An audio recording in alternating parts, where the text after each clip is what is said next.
Hello, welcome to a new Lightroom edit video. In this video, I'm going to show you the editing steps on this image of model Tatiana. We're going to look at softening the edges, turning them white, skin softening, and also how to create a desaturated look.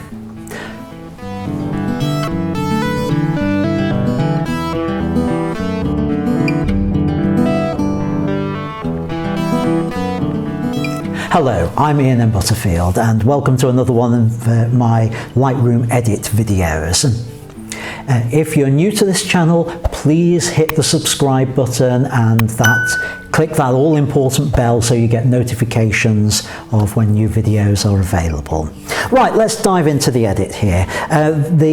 The image we're going to work on is this photograph of Tatiana. She came to the studio a few weeks ago for one of my workshops, and this is one of the images, and I'm happy with it as it is, but I think we can go that one stage further with a little bit of Lightroom work on it.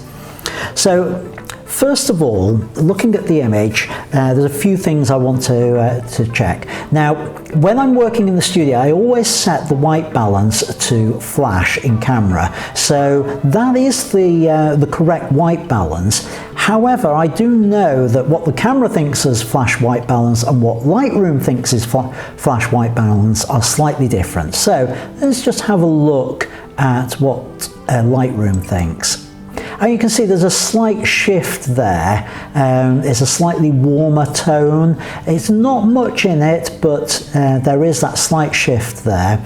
Let me just go back to the as shot. It's slightly cooler. I think I will go with the flash white balance within Lightroom on here. So next I want to look at lens corrections. If I come down, and I want to enable profile corrections. So I put that on. In actual fact, it's not made much of a difference on this one, but it's always good to have the profile corrections in there. I'll enable chromatic aberration. If it knows of any, it can remove that as well. So that's done. Now back up in the basic tab, what am I going to do with this? Well, I want to bring out some of the detail in her basque and some of the detail in the hair, which is hidden a little bit in the shadows there.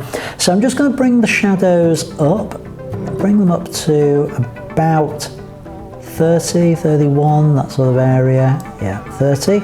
So we can now see much clearer the detail in the basque, like that. The sort of look I want to take with this is I want a slightly desaturated look. So I'm going to take the saturation quite a way down, and I think to about minus 34, 35, that sort of area. You see it's got this lovely desaturated. I might do a little bit of tweak on the vibrance as well. So we've got that. That's looking great. Now, Tatiana's got great skin, but I just want to show you the technique that I now use for skin softening, which is a lovely little technique using the texture slider. So if I bring the texture slider right down to minus 65, 64, that sort of area, you can see now that it's a really soft skin that she's got. The problem we have though is that's also softened other things like the hair, the eyes, and particularly the basque. So we want to bring that detail back, and the way to do that is by using an adjustment brush. So if I go up here, the adjustment brush is the final one, or it's the K key, and reset all of that. And what I'm going to do is I'm going to paint back the texture that I've taken out. So I'm going to bring it up to, what did I took it out at minus 60, something like that. So I'll bring it up quite high into the 50s. And I'm going to add in just a little bit of clarity as well. So maybe low 20s on that. Perhaps a little bit higher, yeah. Low 20s on the texture. And I'm going to use a brush. Now, with the brush, I want to make sure the flow is all the way up. Feather, I want it fairly feathered and fairly small. Now I'm going to change the size of that as I work through this image, and you'll be able to see. Let me start by just painting over the basque, and as I paint over the basque you can see that detail coming back in on there. Now I can see it on my screen. I hope you can on the video, how that detail just comes back.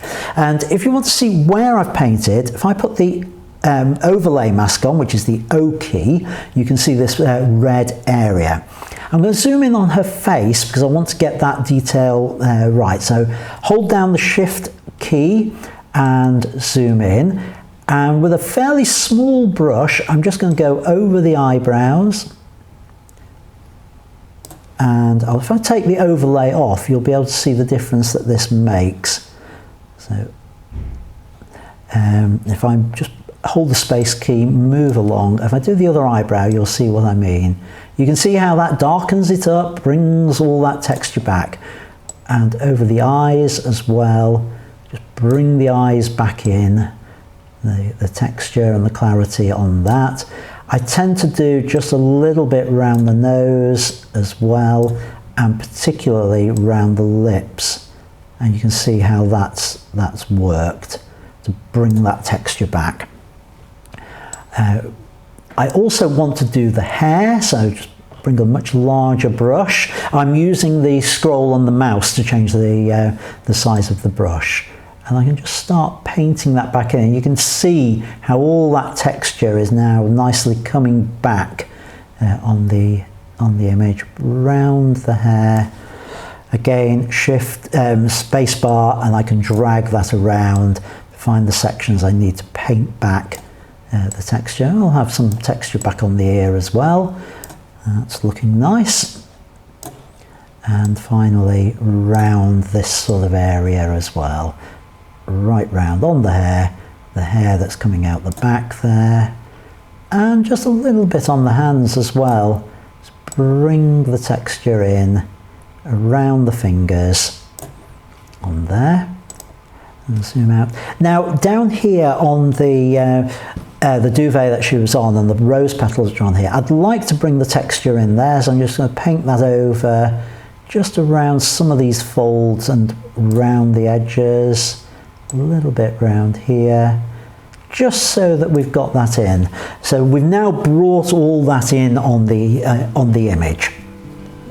The next thing, the final thing I want to do on this image is I want to sort of fade out the edges of the image. So again, I'm going to do that with a new adjustment brush. So I go new, let's reset everything by double clicking on effect, and this time what I'm going to do is I'm going to take the exposure all the way up.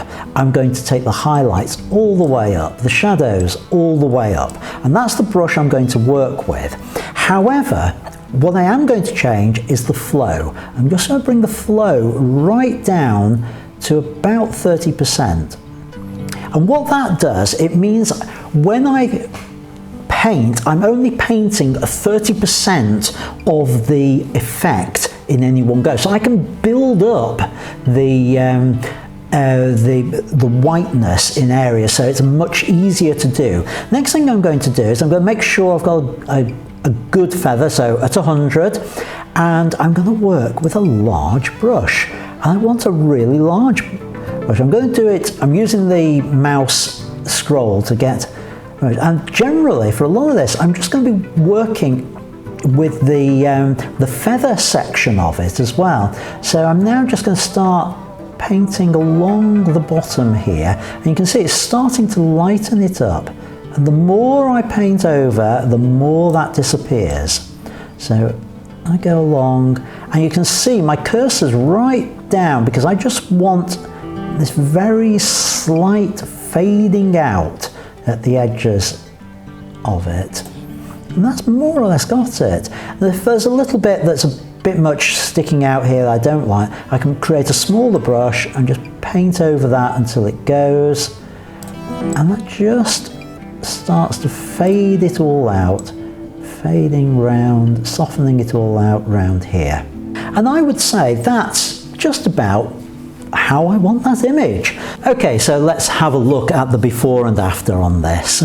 So I'll just hit reset, which will take it back to how it originally was. So that's before, then I'll use Control Z to toggle back to the finished version. Finished version, original version, finished version, original version.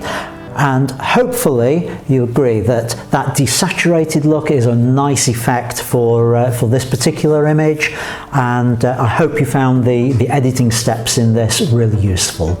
If you did, please hit that subscribe button, click that bell so you get notified of future videos on the channel, and until next time, keep making great photos. Thanks for watching. This has been an IANSstudio video presentation by Ian M. Butterfield. All content and photographs are copyright Ian M. Butterfield and may not be reproduced without prior permission. For more information, including how to subscribe to this and other videos, please visit www.ians-studio.co.uk/videos. Thank you.